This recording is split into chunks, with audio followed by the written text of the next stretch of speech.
Bien, salut les académiciens, j'espère que vous allez bien. Encore, soyez les bienvenus dans nos sessions hebdomadaires du mercredi. Aujourd'hui, on va essayer de voir un petit peu fondamentalement parce qu'il y a des choses plutôt intéressantes à essayer de dire, hein, d'accord, ce qui concerne un petit peu le MTGOps. Vous avez dû sûrement entendre parler. On ne va pas rentrer dans l'historique. J'espère que vous avez eu le temps vraiment de dire, comme on dit. C'est plutôt important. Et en plus, ça arrive à un moment donné où il y a il y a la mise à jour de Shanghai, hein, d'accord? La mise à jour de Shanghai, vous savez bien ce que c'est. J'espère très bien que vous savez bien ce que c'est. À ce stade, vous devez savoir ce que c'est. Donc, plutôt, on a une certaine pression vendeuse sur le Bitcoin et les altcoins à travers éventuellement l'Ethereum. Maintenant, moi, j'ai mon point de vue. Je vais essayer de le détailler très rapidement. Vous avez sûrement votre point de vue. Vous avez sûrement vu ce qui se passe. Les gens commencent à mettre une certaine pression et commencent à vendre. Et je vais essayer de vous dire un petit peu quel est mon ressenti et comment je vois éventuellement les choses. Et est-ce que ces deux nouvelles auront vraiment l'impact tant attendu qui va pousser les gens énormément à vendre? Oui et non, OK? Oui et non, et oui et non. Et après, par la suite, je vais laisser comment dirais-je, la seconde partie à Seydou pour qu'il nous explique un petit peu la plateforme KuCoin. Parce que vous avez dû sûrement remarquer que depuis un certain temps, j'envoie des signaux sur KuCoin. Je vais l'expliquer pourquoi. Parce que sur la plateforme KuCoin, je crois que Seydou, on avait déjà parlé. Je ne m'étais pas vraiment intéressé parce qu'on peut s'intéresser à tout. Il y a trop d'éléments à prendre en jeu, mais je m'y suis intéressé depuis maintenant, je dirais à peu près 2 ou 3 mois. Et vous me connaissez, je suis vraiment allé dans le fond. J'ai pris des crypto-monnaies, à peu près une centaine de crypto-monnaies que j'ai analysées pendant toute la période de baisse de janvier 2022 jusqu'à maintenant. Et je me suis rendu compte que, tiens, il y a des crypto-monnaies, pendant que les gros étaient en train de chuter, ben, ceux-là éventuellement étaient en train d'exploser. OK, donc, quand Cédou va finir, on va essayer de voir si le temps nous permet de le montrer techniquement, graphiquement, et surtout, vous dire que tout cela se passe sur Spot. D'accord? Ce n'est pas des effets de levier, ça se passe vraiment sur Spot. OK? Donc, sans plus tarder, sans transition, on va essayer de parler un petit peu de MTGOX ou MTGOX, peu importe. Donc, vous savez qu'il y a une certaine quantité de crypto-monnaies qui vont être libérées. Les gens parlent de mars ou avril de cette année. On ne sait pas quelle forme cela va prendre. On ne sait pas si ils vont libérer en petite quantité ou bien si tout le monde va avoir les accès. On n'en sait rien. Mais une chose est sûre, c'est que lorsque cette société a fermé, à l'époque encore, le Bitcoin valait entre 900 et 1000 dollars, si je ne me trompe pas. Donc, vous imaginez, ceux qui vont recevoir des Bitcoins aujourd'hui à pratiquement 22 23 000, qu'est-ce qu'ils vont faire? Bah, certains disent qu'ils vont en vendre. Ça serait un sale coup, ça serait vraiment, vraiment un mauvais coup parce que vous comprenez que vendre maintenant, au moment où on va entamer le bull run, sachant qu'il y a l'ATH qui arrive à 60 000, je me dis que ça serait pas stratégiquement intelligent de leur part éventuellement. Mais bon, je ne critique pas, je ne veux pas dire qu'ils ne sont pas intelligents, mais si on essaie un petit peu de prendre du recul, ça ne serait pas stratégiquement intéressant de prendre ces bitcoins et d'en vendre maintenant, sachant qu'ils ont déjà supporté je sais pas, plus de 6 ou 7 ans. Donc, ils vont se dire, ils ont dû observer un petit peu, ils ont dû observer comment dirais-je, à l'époque, quand ils sont rentrés, ceux qui sont rentrés vraiment dans cette société à l'époque, le Bitcoin c'était encore un ovni, d'accord? Une ovni ou un ovni, je ne sais même plus si c'est féminin ou masculin. Bref, donc, ils ont pris les bitcoins moins chers à cette époque. Aujourd'hui, ces bitcoins, s'ils les vendent aujourd'hui, ils vont gagner de l'argent. Mais entre-temps, on a vu qu'il y a plein de bouleversements qui s'est passé. Entre-temps, maintenant, les données ont changé. Le Bitcoin, maintenant, commence à attirer de la masse. Le Bitcoin, les institutionnels commencent maintenant à entrer. Ils vont se poser la question, est-ce que c'est maintenant qu'on doit vendre nos Bitcoins? Celui qui va se poser cette question, après avoir galéré plus de 5 ans, il va se dire non, sachant que le Bitcoin a perdu pratiquement plus de 60% de sa valeur depuis son ATH. Donc, ça ne serait pas intéressant et les gens vont commencer à se dire, OK, tiens, on va d'abord attendre qu'il atteigne son ATH, sachant que le halving, ce n'est que dans moins d'un an maintenant. Je suis sûr que 70-80% de ceux qui ont investi, de ceux qui vont recevoir ces bitcoins, je parie qu'ils ne vont pas les vendre, pas avant 55 000, 60 000 de bitcoins. Fermez vos micros, s'il vous plaît. Fermez vos micros, s'il vous plaît. Donc, voilà comment moi je vois personnellement les choses. Après, si vous avez d'autres points de vue, on pourra éventuellement se départager parce que c'est important. Je vois sur Twitter, je vois dans tous les réseaux sociaux, je vois dans les chaînes BBC, ils ont fait carrément une spéciale de 10-15 minutes sur BBC et sur la chaîne de Wall Street. Ça sent le FUD et les gens, je ne sais pas si c'est pour faire paniquer les gens C'est incroyable. Maintenant, je vais vous dire pourquoi. Pourquoi je dis que c'est une manipulation et je vais vous le montrer grâce à un ETF qu'on appelle l'ETF de Grayscale, le GBTC. D'accord? Vous allez voir que c'est une manipulation pure et simple. Donc, voilà ce que je pense personnellement de ce dossier de MTGOS. Donc, je me dis que ça va pas jouer sur le marché en tant que tel. En plus, je crois que si je ne me trompe pas, ils doivent libérer à peu près 3 milliards en 3 milliards de valeur en termes de Bitcoin. Si je ne me trompe pas, si je me trompe, essayez de me rectifier. Ils vont libérer 3 milliards à peu près de Bitcoin, c'est-à-dire qu'ils vont restituer aux investisseurs. Mais 3 milliards, qu'est-ce que 3 milliards représentent sur un volume journalier de 15 milliards sur le Bitcoin? Je vous pose la question, qu'est-ce que cela représente? Les 3 milliards que cette société va libérer pour ses investisseurs, même s'ils vendent tout, le marché peut l'absorber parce que le Bitcoin a un volume de 15 milliards. Donc, poussez un petit peu vos réflexions un petit peu plus loin, essayez de ne pas faire trop écho de ce qui s'entend, regardez les chiffres bruts et essayez de vous mettre pas à la place des détaillants ou des petits traders, mais mettez-vous à la place des gros et à la place du marché. D'accord? Parce qu'aujourd'hui, tout le monde est en train de paniquer. Par la suite, je vais vous expliquer pourquoi tout le monde panique, pourquoi c'est fait exprès. Parce que moi, personnellement, quand je l'ai vu sur BBC et sur la chaîne de Wall Street pendant 10-15 minutes, je me suis dit, c'est ça, ils sont en train de faire un truc. Et je vais vous le montrer, encore par la suite pourquoi. Est-ce qu'il y a des gens qui veulent intervenir, qui ont d'autres points de vue, qui ont d'autres trucs? C'est toujours bien de pouvoir éventuellement échanger et avoir des points de vue un petit peu différents. Je n'ai pas envie que tout le monde soit d'accord avec moi. Peut-être quelque chose que je ne vois pas. Si quelqu'un voit des choses autrement que j'ai vu, c'est toujours bien pour que je prenne note et ensuite que j'aille checker. Alors, y a-t-il des points de vue différents ou bien qu'est-ce que vous en pensez personnellement sur ce dossier? Je ne sais pas d'ailleurs si vous avez suivi ce dossier entre parenthèses. Bien, OK. S'il n'y a pas de questions que vous n'avez pas vues,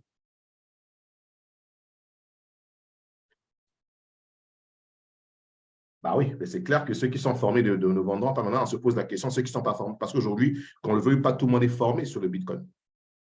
Tout le monde est formé sur le Bitcoin. C'est-à-dire, c'est inconscient. Le Bitcoin a fait de tout, même si on n'est pas formé sur le Bitcoin, on sait ce qu'il en est, on lit, on s'informe un minimum. Honnêtement, je vois très mal, même quelqu'un qui ne se connaît pas, qui n'a pas été formé, vendre tous ces bitcoins. Je vois très mal parce que ces personnes-là, ils ont suivi les nouvelles du bitcoin. Ça, c'est sûr et certain. Ils ont vu que le bitcoin était à 60 000. Ça, c'est sûr et certain. Ils voient tout ce qui se passe. Ils s'informent. Et demain, on leur donne les bitcoins avec tout ce qu'ils ont vu, pas formé, mais tout ce qu'ils ont vu parce que je suis sûr que bon, mindset, ça, c'est autre chose après. Le mindset, c'est effectivement quelque chose qui rentre en mire, mais c'est autre. Là, on parle d'un pas de gain. J'essaie de mettre de quelqu'un qui n'a pas le mindset. Vendre la totalité, je ne crois pas. Vendre une partie, oui. Vendre une partie, oui. Donc, ça revient à dire que sur les 3 milliards, c'est pour ça que j'ai posé la question tout à l'heure, sur les 3 milliards, même si tous ces intervenants, c'est-à-dire on met et les non, c'est-à-dire ceux qui ont été formés et ceux qui n'ont pas été formés, même cela ne va pas faire couler le marché d'un volume de 15 milliards. Donc, sur cette partie de 3 milliards, on essaie d'enlever ceux qui sont formés. Ceux qui ne sont pas formés, ils vont se dire, OK, on prend au moins la moitié. Ils ne vont pas vendre la totalité. Donc, ça veut dire que ces 3 milliards, on peut retrouver à peu près 1 milliard ou 2 milliards dans le marché, ce qui représente ne fût-ce que 6 ou 7 ou 8 heures, 10 heures de volume sur le Bitcoin. Donc, c'est à mon sens, je dis bien, c'est un non-événement. C'est vraiment un non-événement. D'accord? Donc, voilà comment je vois les choses et voilà pourquoi j'incite à vous dire, ce n'est même pas la peine de FUD. Et je vais vous montrer pourquoi maintenant, aujourd'hui, les institutionnels sont en train de vouloir mettre le FUD pour pousser effectivement les gens, à vendre. OK? Donc, merci pour ces questions. S'il n'y a plus de questions, oh là là, ce qui m'énerve, c'est que je n'ai pas une… OK, je n'ai pas une… S'il n'y a plus d'autres questions, je vais essayer de parler un petit peu d'un aspect un petit peu, j'espère que vous tous, oui, de 800 $ à 22 000 $, oui, effectivement. C'est rien comparé de 800 $ avec un protocole de 100 000. On ne peut pas comparer si on a un Bitcoin, on le vend à 22 000, si on attend encore où on vend la moitié, sachant que le Bitcoin peut se retrouver à 60 000, casser son attach et aller à 100 000. Je répète bien, les gars ont entendu plus de 5 ans, je dis bien plus de 5 ans. Donc, je ne vois pas toute cette masse vendent ces bitcoins. Même ceux qui ne connaissent pas, ils ne vendront jamais la totalité de leur bitcoin. Aujourd'hui, comment dirais-je, les gens sont en train de prendre conscience de la valeur du bitcoin. Ils sont en train de prendre conscience de la valeur du bitcoin. Qu'on soit formé ou pas, qu'on ait un mindset fort ou pas, on prend conscience de la valeur du bitcoin. Donc, vendre la totalité de ces bitcoins à 22 000, sachant qu'on l'a acheté à 800 $, ça ne serait pas correct. Ça ne serait vraiment pas correct. Et du coup, peu importe ce qu'il arrive, ça n'aura pas d'impact sur le marché comme tout ce que les gens sont en train de dire et je vois sur les réseaux YouTube. Non, c'est n'importe quoi. C'est vraiment n'importe quoi. D'accord? C'est 3 milliards sur 15 milliards. Donc, le Bitcoin va aspirer ça correctement, mais facilement. OK? Donc, voilà un petit peu ce que je tenais à dire. Maintenant, je voulais expliquer pourquoi. Sûrement que vous avez sûrement dû entendre parler du GBTC, c'est-à-dire l'ETF de Grayscale. Donc, je ne vais pas revenir dessus. Vous savez ce que c'est qu'un ETF. Et vous êtes censé savoir qu'aujourd'hui, les Américains, c'est-à-dire les institutionnels qui se trouvent aux États-Unis, n'ont pas droit d'acheter directement le Bitcoin sur le marché spot. Non, ils n'ont pas droit. La SEC interdit cela. Donc, ils sont obligés d'avoir ce qu'on appelle, excusez-moi, ils sont obligés d'avoir ce qu'on appelle des ETF. Et en matière d'ETF, la plus grande firme, l'une des plus grandes firmes, c'est Grayscale qui détient à peu près 70%, je peux dire, du volume des institutionnels sur le Bitcoin via son ETF GBDC. OK? Et vous vous rappelez, il y a quelques temps, je ne crois pas, il y a au moins un trimestre de là, ou bien peut-être l'année dernière, je ne me rappelle plus vraiment, Grayscale a connu un certain une situation terrible. On avait même dit que Grayscale était vraiment au bord de la faillite. Et du coup, la prime que représentait l'ETF Bitcoin par rapport au Bitcoin de spot s'est détaché. Ça veut dire que l'ETF de Bitcoin s'est retrouvé à 18 000, hein, je peux dire une connerie vraiment, 18 ou 15 000, pendant que le Bitcoin spot, lui, par contre, était vers les 21 22 000, par exemple. Je donne juste un exemple. Donc, la prime a vraiment chuté de l'ETF parce que les gens vendaient à ce moment.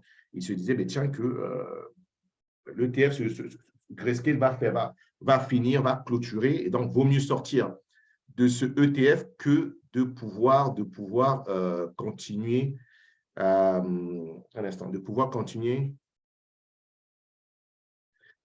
Mais ils sont obligés de garantir de 1 sur 1. Ils sont obligés de garantir de 1 sur 1. Et c'est là où la magie, effectivement, Aurel, c'est là où la magie va rentrer en jeu. Et c'est là que vous allez voir qu'il y a un truc, quand je parle que ce bull run sera explosif, ça serait très explosif. D'accord? Très, très explosif. Je vais essayer de partager mon écran comme ça. On va le voir, c'est très intéressant ce rapport de 1 sur 1. Ce rapport de 1 sur 1, ça veut dire quoi? Ça veut dire que si son ETF, j'espère que tout le monde comprend. Voilà, moi, ce que j'aime bien, c'est ce genre d'échange. Si son ETF diminue, c'est-à-dire, oui, son ETF, il le présente à 18 000, sachant que le Bitcoin est à 21 000, à votre avis, qu'est-ce que la société Grayscale doit faire pour garder cet équilibre de 1 sur 1? Qu'est-ce que cette société Grayscale doit faire? Quelle opération doit-il faire? Je pose juste une question comme ça, rapidement, si quelqu'un peut y répondre avant qu'on passe à autre chose.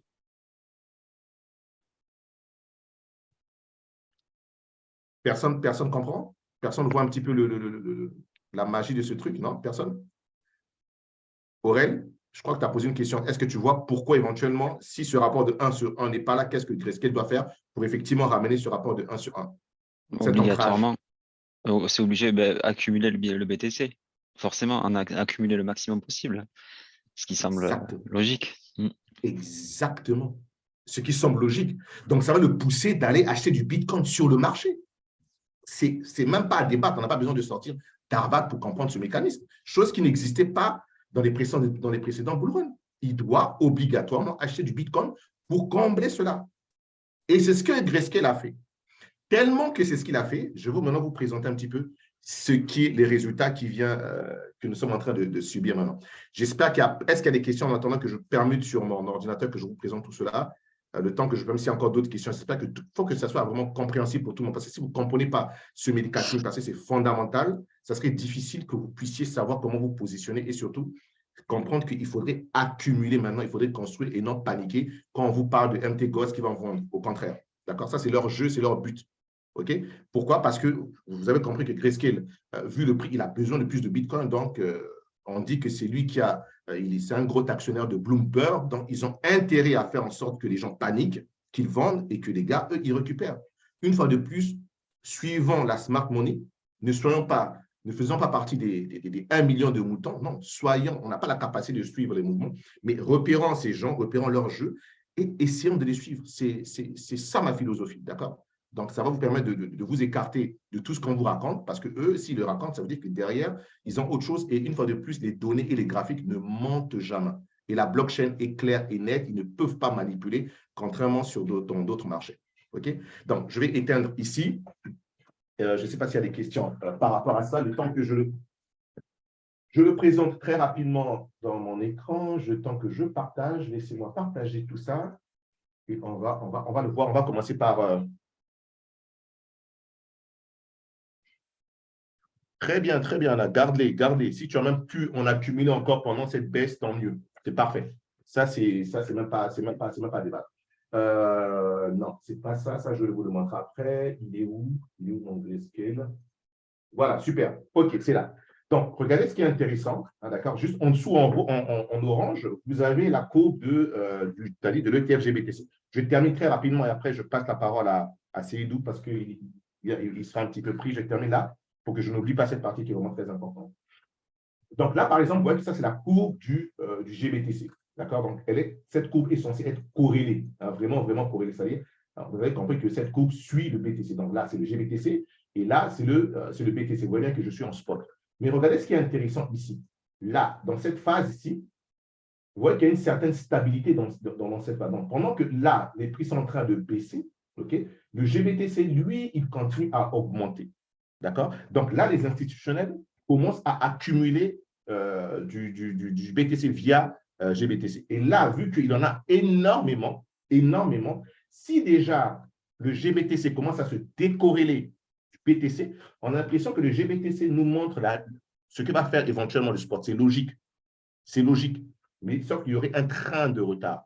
Donc, si le GBTC, lui, commence déjà à être haussier, attendez-vous à un Bitcoin qui va être haussier.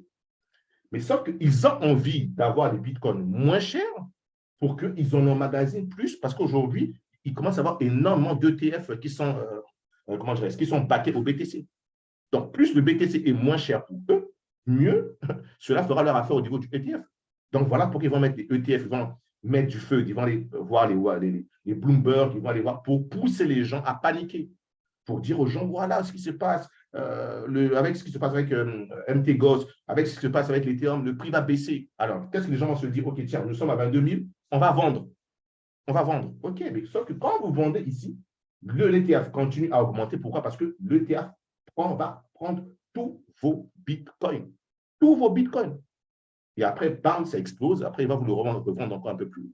OK? Et puis, en plus, ça, c'est quelque chose que je vais vous présenter qui était plutôt intéressant. Et on voit sur le terme de volume ici, c'est tout simplement ahurissant. D'accord? C'est tout simplement ahurissant.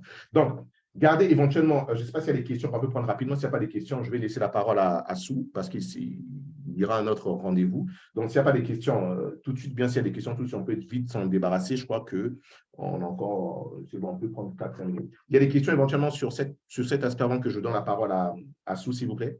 Et après, on va revenir dessus par la suite.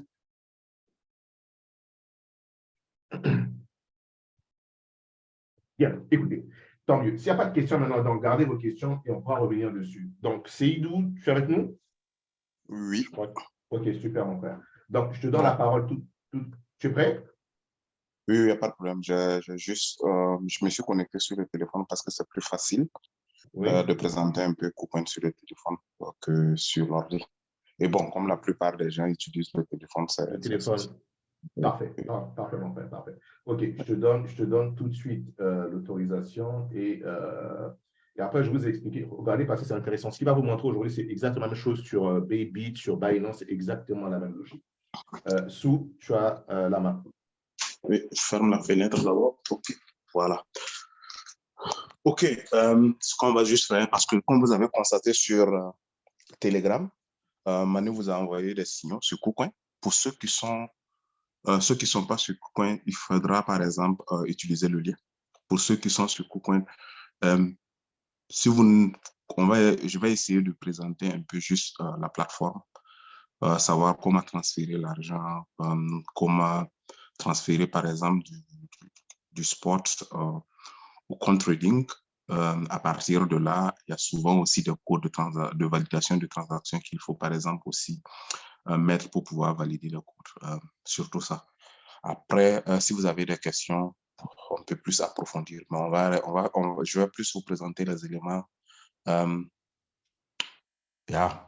plus nécessaires que vous pouvez utiliser facilement. OK. OK.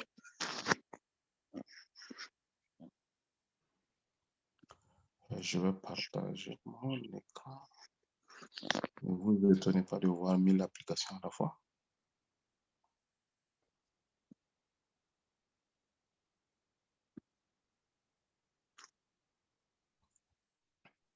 OK. Pour ceux qui ont déjà KuCoin, je pense que ce n'est pas nouveau.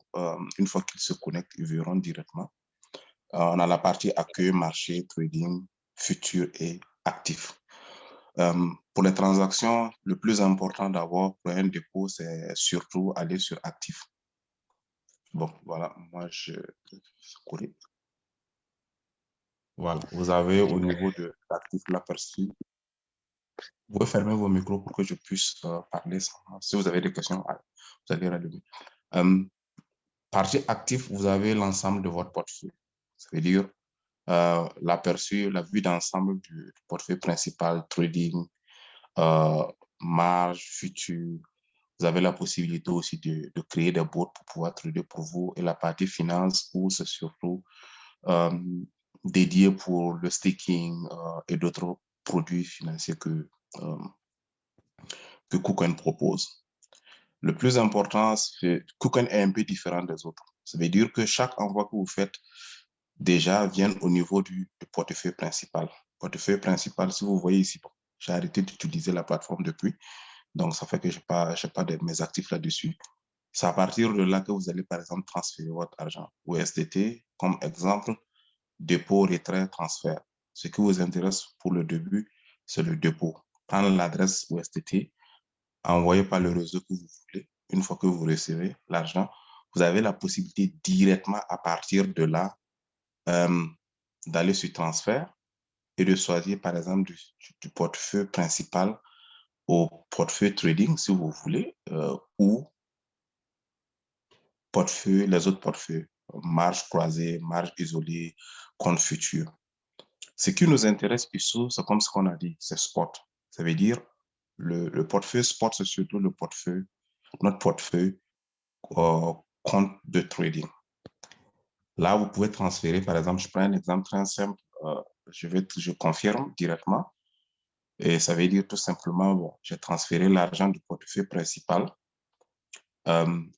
portefeuille trading. Pourquoi un peu l'avantage de KuCoin? KuCoin, par exemple, vous permet de faire surtout ça à cause des liquidations. Parce que la plupart des autres plateformes, les portefeuilles sont tellement reliés de telle sorte que quand on est sur Futur, par exemple, on peut facilement se faire liquider en perdant tout son portefeuille. Mais une fois que l'argent est sur votre portefeuille principal, pour celui qui est par exemple sur Futur, même s'il se fait liquider, il perd plus portefeuille comptant et portefeuille futur. Mais sur portefeuille principal, vous avez tous les actifs que vous avez parqués là-bas, surtout vous ne les perdez pas. Vous pouvez les expérimenter au fil du temps. Mais bon, c'est surtout ça que j'ai constaté. Ici, voilà, je pense que bon, le reste, vous pouvez par exemple aussi vous-même vous amuser un peu à manipuler et à savoir. Bon, l'étape 1 est finie. Maintenant, si on vous donne le signal, comment chercher? Vous pouvez venir directement. Vous avez plusieurs possibilités. À partir de l'accueil, au niveau de la barre de recherche, cherchez l'actif que vous voulez. Je prends un exemple. Une des pièces que je surveillais aujourd'hui, c'était le FRM. Un exemple, vous pouvez par exemple directement chercher et avoir accès directement. Vous avez le graphique. À partir de là, vous avez le graphique, si vous voulez. Pour quelqu'un qui veut analyser sur le téléphone le graphique, il a la possibilité en fonction des time frames. Ce qui vous intéresse plus ici, c'est pour prendre position. Spot, ça veut dire tout simplement, on va acheter d'abord et après on va vendre. Acheter. Vous avez tout pour pouvoir. En limite, tout dépend du signal que Manu va donner. Si c'est en limite, vous placez ça en limite en agissant de prix, par exemple. Je ne sais pas si vous voulez mettre à 50 centimes. Le montant, soit en quantité, parce qu'il y a toujours la possibilité de mettre la quantité que vous voulez ou bien le volume en USDT que vous voulez. Ou facilement, pour quelqu'un qui est un peu paresseux comme moi, de regarder, je veux prendre 25, 50%, 100%, et facilement, en fonction de ça, et valider la transaction. En limite, oui, sur marché, directement, vous validez la transaction. Vous avez la possibilité aussi d'utiliser d'autres méthodes comme stop limit, stop market, mais bon, je pense que ici, pour le moment, on va laisser tomber. Vous allez plus travailler sur limite et marché. Vendre aussi, c'est la même possibilité. Vous pouvez, par exemple, placer, après avoir fini d'acheter, vous pouvez placer votre TP directement en limite. Je prends un exemple très simple. On va s'amuser à, je ne pense pas que si je peux, avec $3, je ne peux pas malheureusement acheter parce que le minimum, c'est 5. Sinon, c'est plus facile en plaçant les limites ici. La quantité, vous choisissez la quantité que vous voulez, 25, 50, 75, 100% ou manuellement ou par le volume. Vous placez et automatiquement, elle va se placer en dessous ici. La partie que je ne peux pas, que je vais vous expliquer, sur KuCoin, c'est un peu différent. Chaque transaction que vous allez effectuer, on vous demande de mettre un mot de passe de transaction. C'est pour vous assurer si quelqu'un, par exemple, vole votre téléphone, a accès à votre compte, il a besoin obligatoirement d'avoir le mot de passe pour pouvoir faire les transactions. Ça veut dire qu'il ne peut pas retirer des sous tant qu'il n'a pas ces mots de passe. Il ne peut pas effectuer des achats et des ventes tant qu'il n'a pas le mot de passe. Ça vous protège.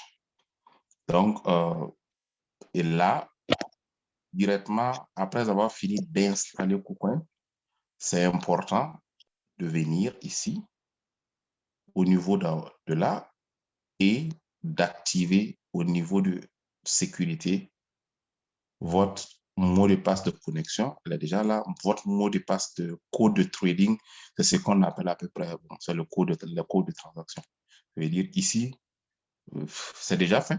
Moi, je l'ai déjà fait, j'ai mes mots.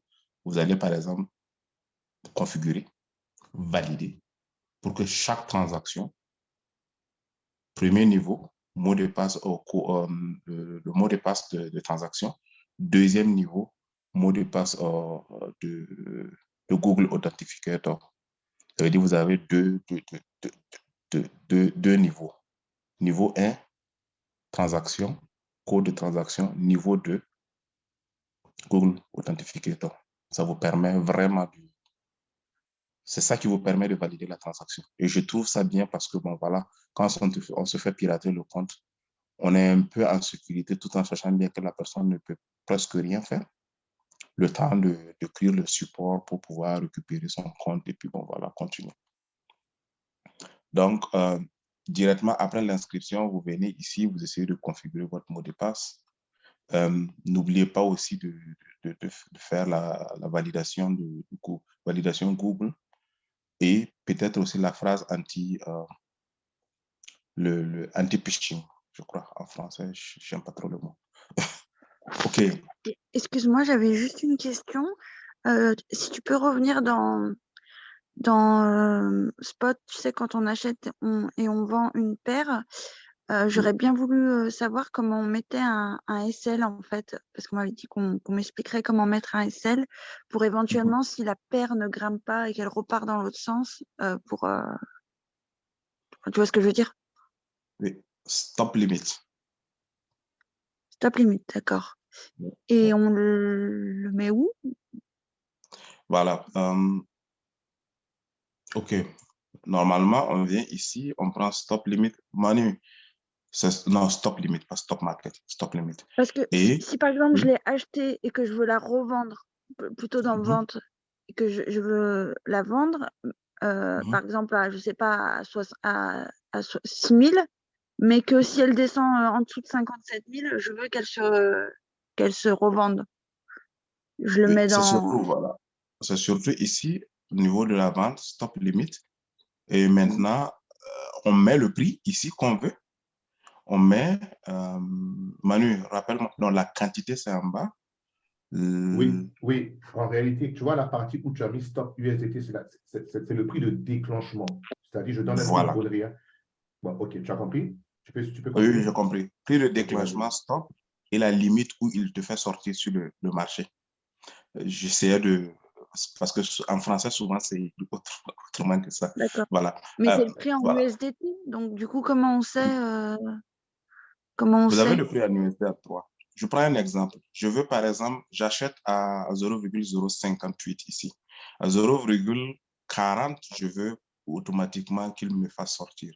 Donc, Ouais. mes 0,40 en limite, je les place ici. 0,04 en limite, je les place ici. Et je mets Ah, ok. ici, si le prix atteint 0,40, non, oui, il descend, oui, 45, il déclenche l'ordre et à 0,04, il me fait sortir du marché. Ouais. Enfin, là, ce serait plutôt un prix au-dessus de 58, vu que du coup, si on l'achetait à 58. On parle de, je vais dire, voilà, non, on parle d'ici, on a payé à 58. Oui, si on a payé à Mais, 58 et que je veux le vendre plus cher à 60, mais que si finalement il ne monte pas à 60 et qu'il descend à 0,04, et ben, qu'ils se vendent. Du coup, on ne peut pas mettre on un a deux prix étapes. qui se vende On si a c'est deux plus haut. étapes. Ah, on va le faire en 2 fois. OK. Anna, on a deux étapes. Il y a stop limite où si le prix descend, je sors du marché. D'accord. Maintenant,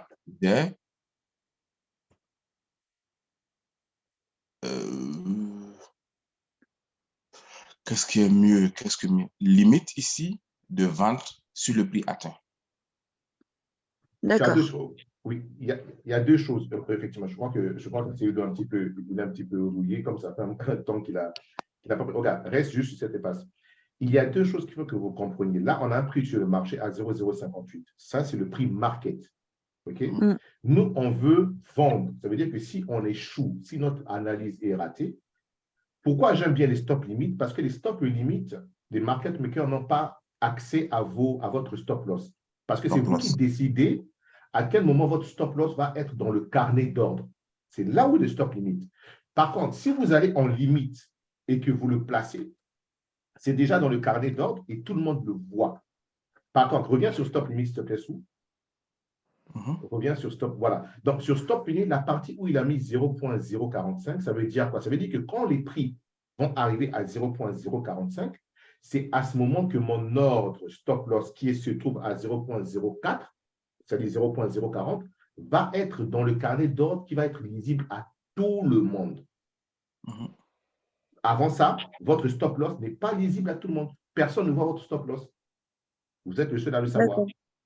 Mais je pensais qu'on pouvait mettre qu'un seul ordre parce que tu sais, quand on met en limite normale et qu'on met 100%, après, Mais non, mais c'est logique, Anna. Regarde, si tu mets en limite normale et que tu mets 100%, tout de suite, tu te fermes l'ordre. Puisque en réalité, quand tu mets 100 $, tu ne vas pas perdre 100 $. Tu vas perdre peut-être 5 ou 10% de ces 100 $.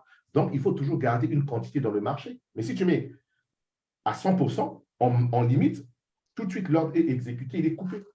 Puisque tu ne gardes rien, ça veut dire que tu ne veux rien perdre. oui, Oui. mais justement, c'est ça, je ne comprends pas.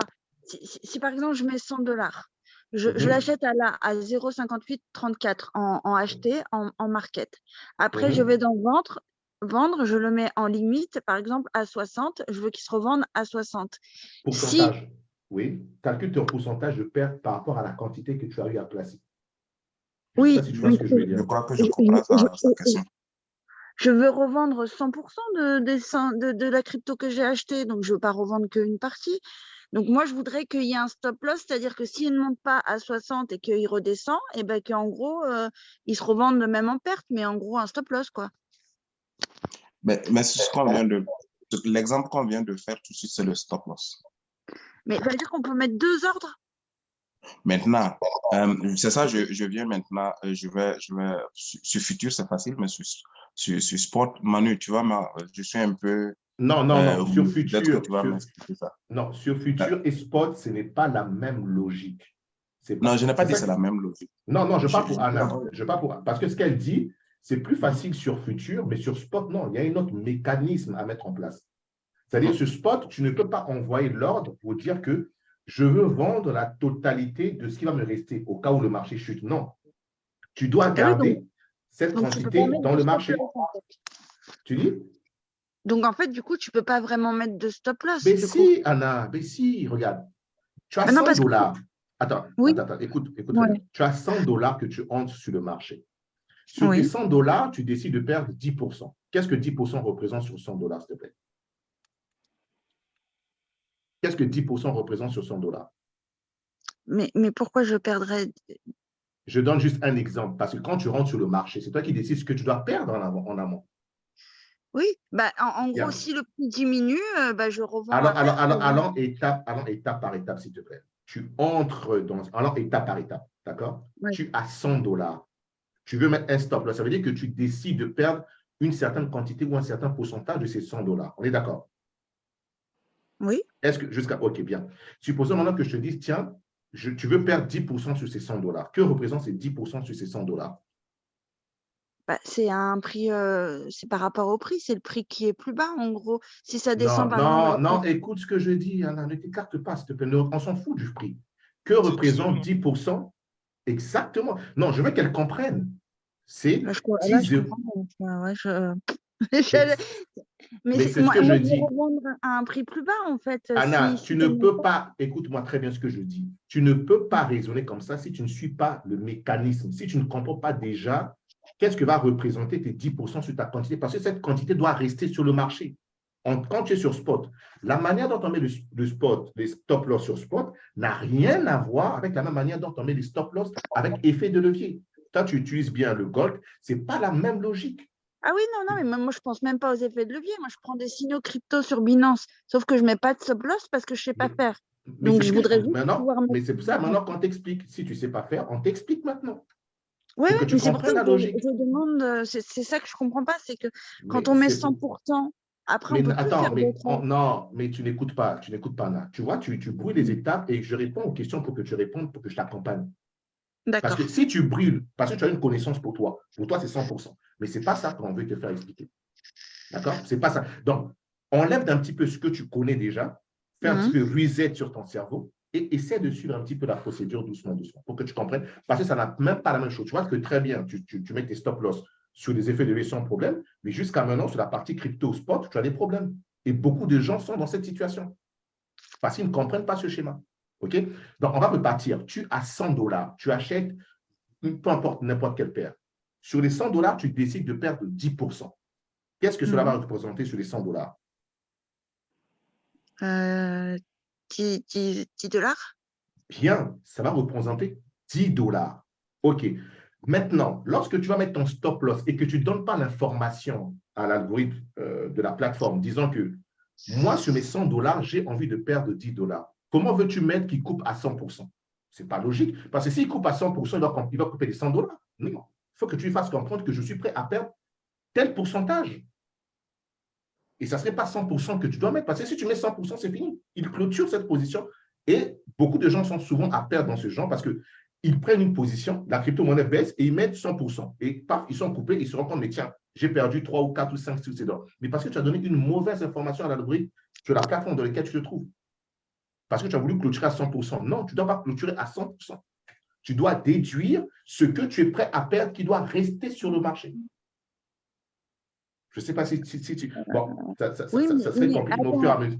Oui. Du coup, si je mets par exemple que 75 ou 90%, ou je mets que 10, le reste ne sera jamais vendu. Et du coup, il va rester dans le prix de la crypto qui va diminuer, en fait.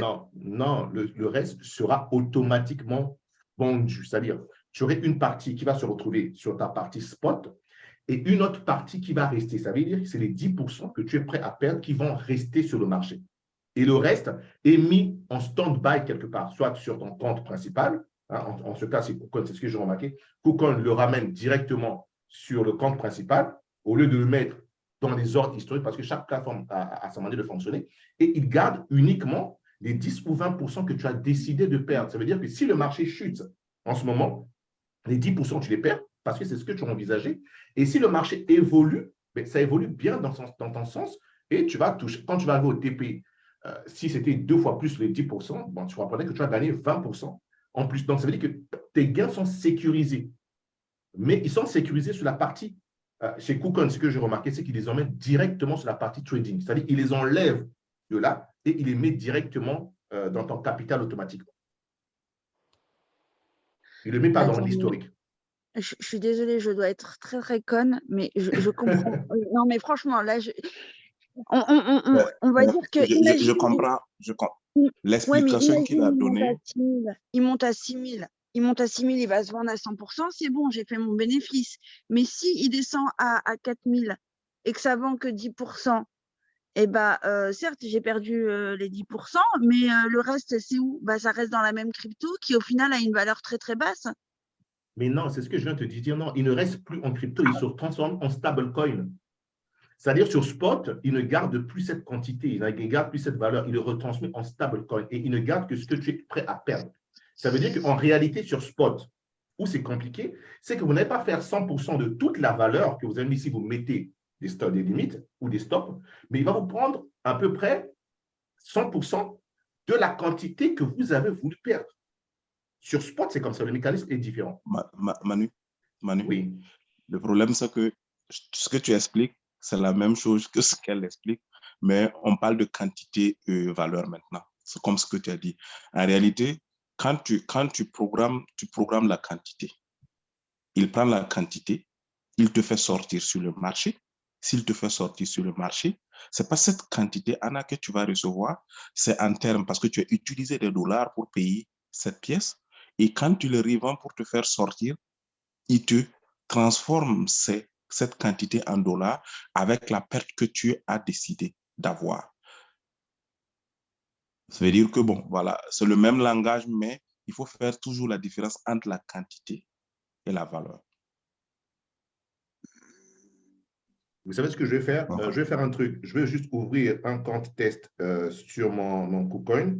Accordez-moi juste quelques minutes et comme ça, on va voir exactement la même chose que nous sommes en train de dire. Je vais juste l'ouvrir. Et comme ça, je crois que le visuel parlera à tout le monde. En attendant, si tu peux continuer à dire autre chose, comme ça, je me connecte le temps que je me connecte. Je t'en prie, Anna. Je t'en prie, je comprends. Okay. Vas-y, Sou. En attendant que je me connecte et puis je partage. OK. Où on était encore? Oui, voilà. Le plus important que j'expliquais, par exemple, c'est chercher la pièce. Vous avez toujours deux possibilités, soit par accueil en haut de la barre ou en haut de la barre en cherchant ou directement à partir du compte trading où se trouvent vos fonds et vous choisissez comme vous voulez. Maintenant, Manu vous expliquera à peu près avec le compte test, peut-être qu'on va faire des trucs pratiques où vous allez plus voir.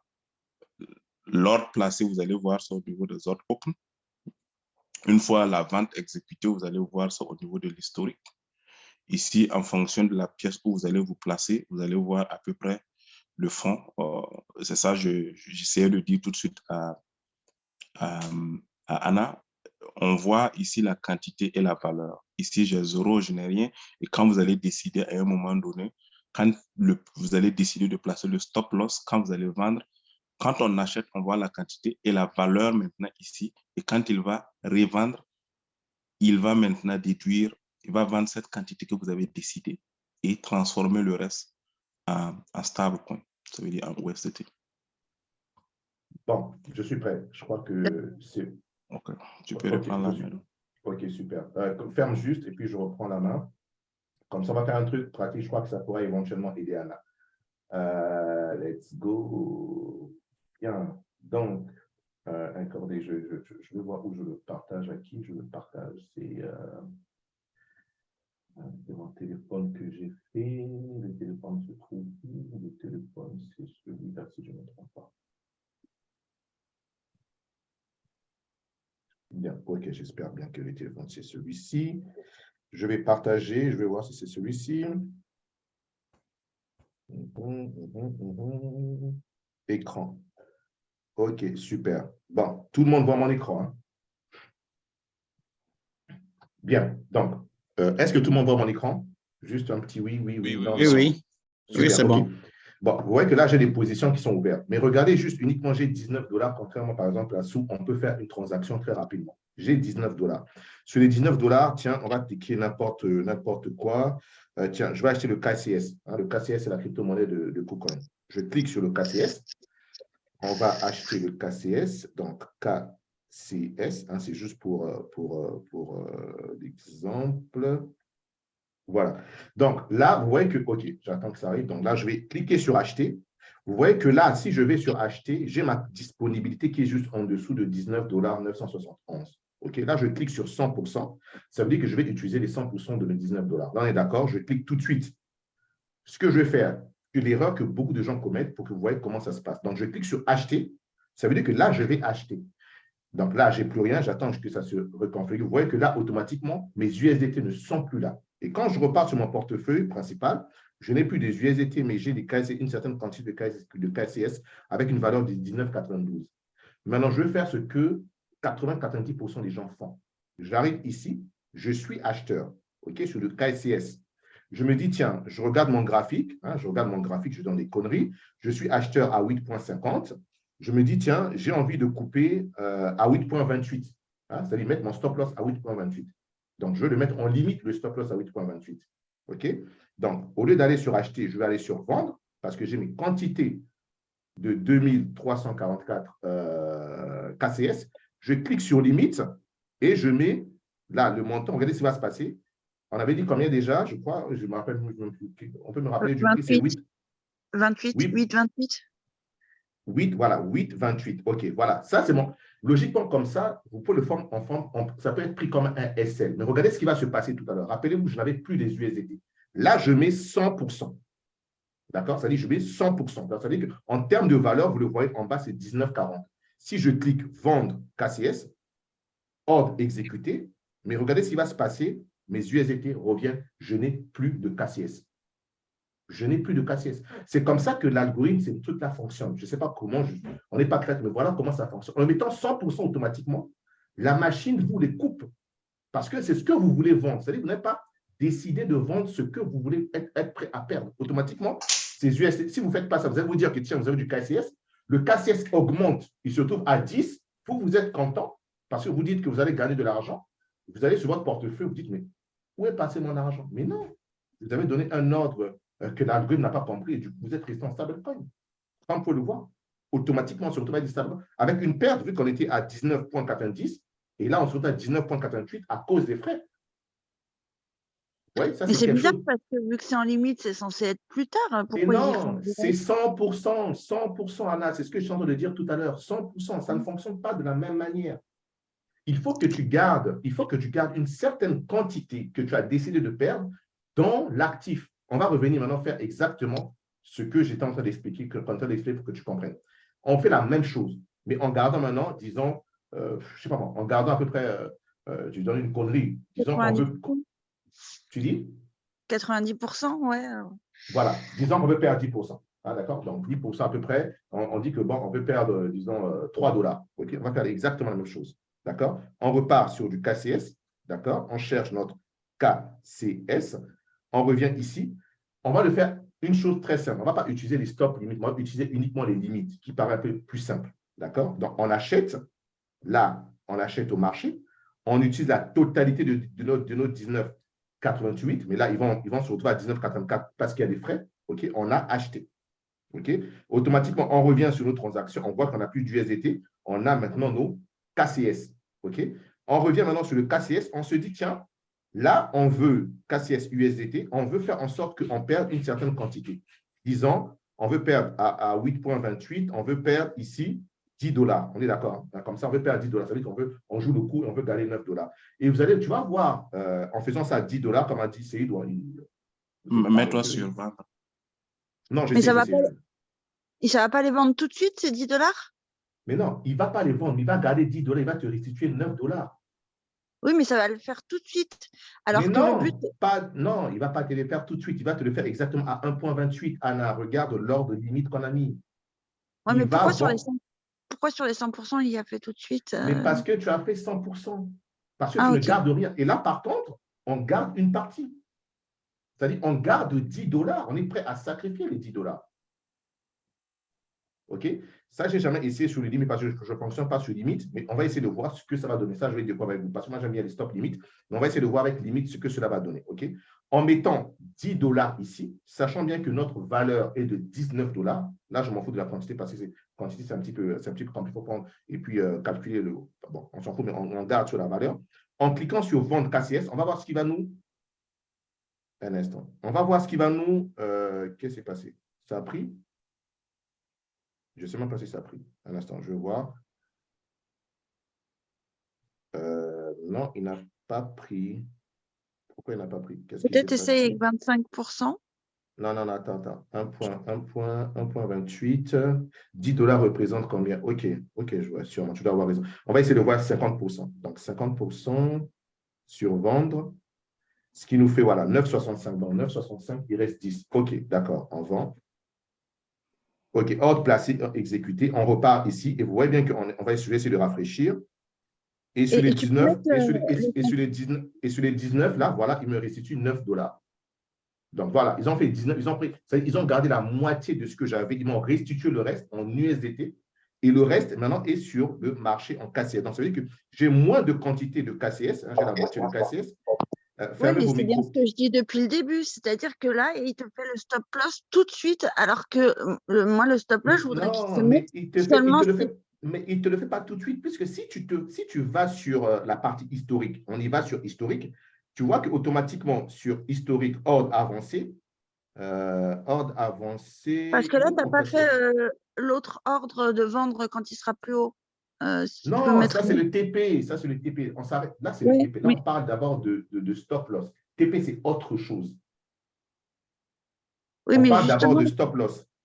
oui, mais justement, là, le TP, on ne pourra plus mettre 100% de ce qui reste. C'est ce que je dis, on ne peut pas. Parce que sur Spot, il prend la quantité automatiquement parce qu'il n'y a pas d'effet de levier, il n'y a pas de crédit qui te donne en ligne de mire ou il y a une Oui, marge que tu mets. donc pour moi, en réalité, il n'y a pas de stop loss là, parce qu'en gros, il les a revendus tout de suite. Enfin, même si c'est que 25%, Il ne les les a a pas revendus tout de revendus. suite. Mais non, il n'a pas revendu. Bah, tu les as en USDT là de nouveau. Mais la moitié, pas la totalité, Anna. Tu as Oui, encore en pas la USDT. totalité. Mais ce que je veux dire, ça sert à quoi dans ce cas-là de mettre un stop loss? Ça veut dire que si le chiffre il monte beaucoup plus et que bah, tu veux revendre les 100% pour avoir fait un bénéfice, tu ne peux même pas parce qu'il y a déjà la moitié qui est partie en stop loss. Mais c'est ce que j'essaie d'expliquer. Lorsque vous faites des bénéfices sur le spot, prenez en compte deux stratégies. Soit vous faites, une fois que vous mettez vos stop loss, vous concentrez vos bénéfices sur ce qui reste sur le marché. Sur le marché, si c'est 25, 30, 40%, c'est sur ça que vous allez concentrer vos bénéfices. Maintenant, si vous voulez que vos bénéfices soient sur la totalité, ça veut dire que vous ne devez pas mettre de stop loss. Mais vous Bah prenez oui, le mais dans ce risque. cas-là, le stop loss ne sert strictement à rien. Dans ce cas-là, parce que s'il te les rend non, mais attends, je répète. laisse-moi juste dire ma conclusion. Vas-y. S'ils te rendent, au final, là, ils t'ont rendu 9 USDT. Donc, au final, tu n'avais que juste à investir 9 USDT de moins, ça revenait au même. Hein. Mais je répète une fois de plus, c'est exactement cela.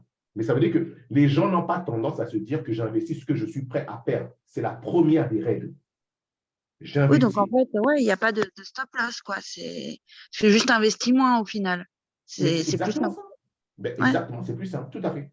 Parce que sport ne fonctionne pas de la même manière. Donc, ça veut dire que si tu investis tes 100 $, que tu es prêt à les perdre, ben, investis et ne mets pas les stop loss.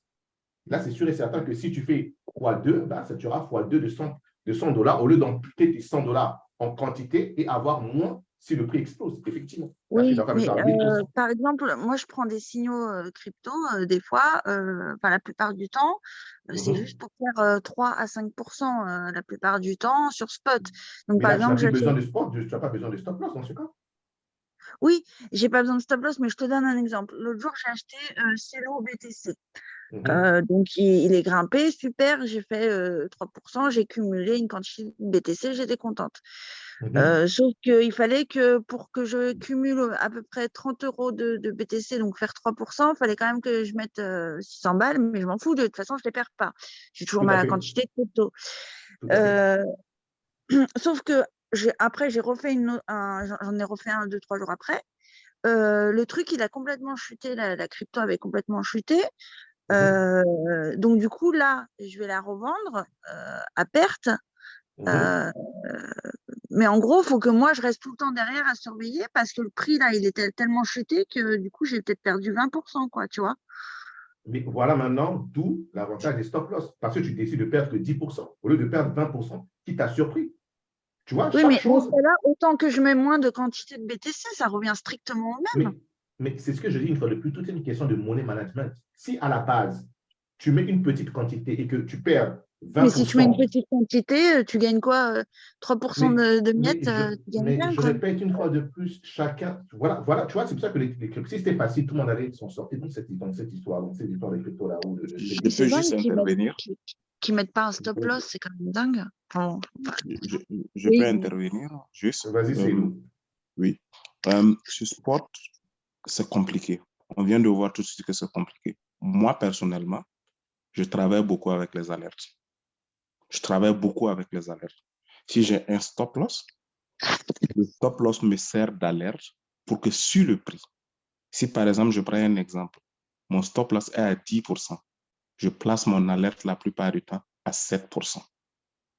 Moi, ça me permet, par exemple, d'avoir le temps, si l'alerte sonne, je sais qu'il s'approche de mon stop loss, que j'ai marqué, que je connais compris, même si je l'ai, parce que sur spot, je ne le place pas.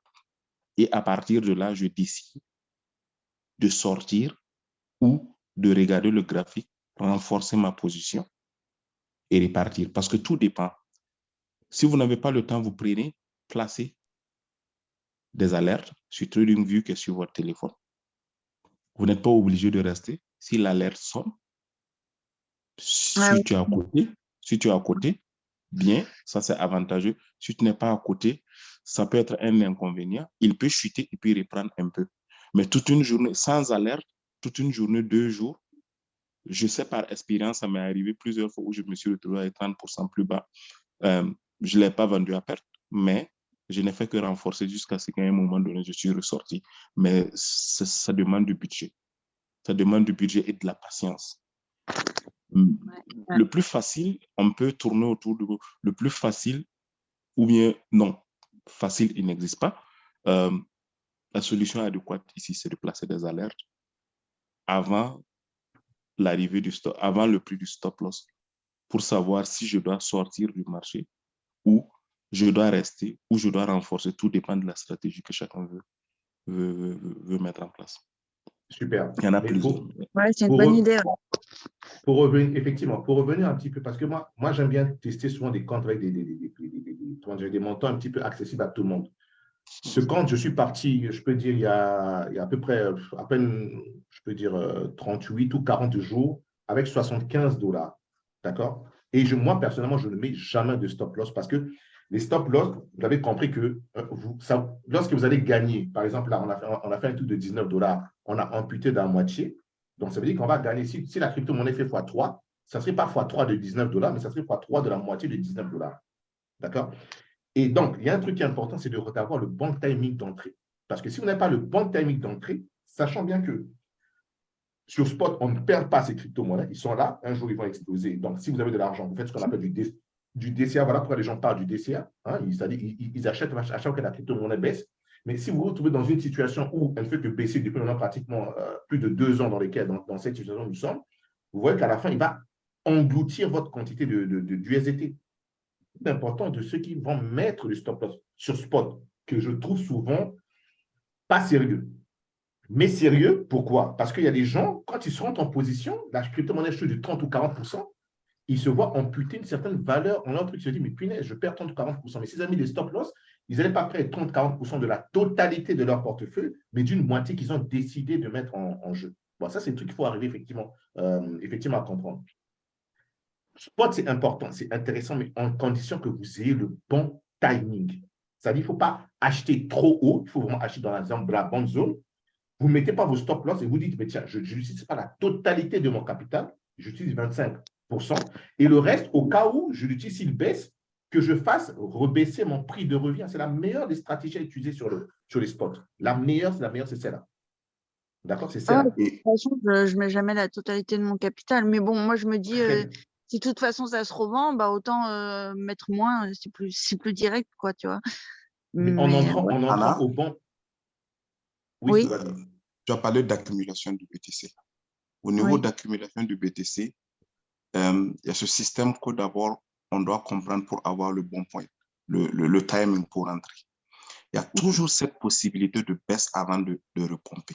Parce qu'on a le marché qui oscille. La plupart du temps, si l'autre baisse, l'autre prend de la valeur, si l'autre, ou bien ils prennent de la valeur en même temps. Ça dépend de comment elle corrige. Il faut plus réfléchir au DCA. Mais quand on dit DCA, les gens font les DCA comme ils veulent.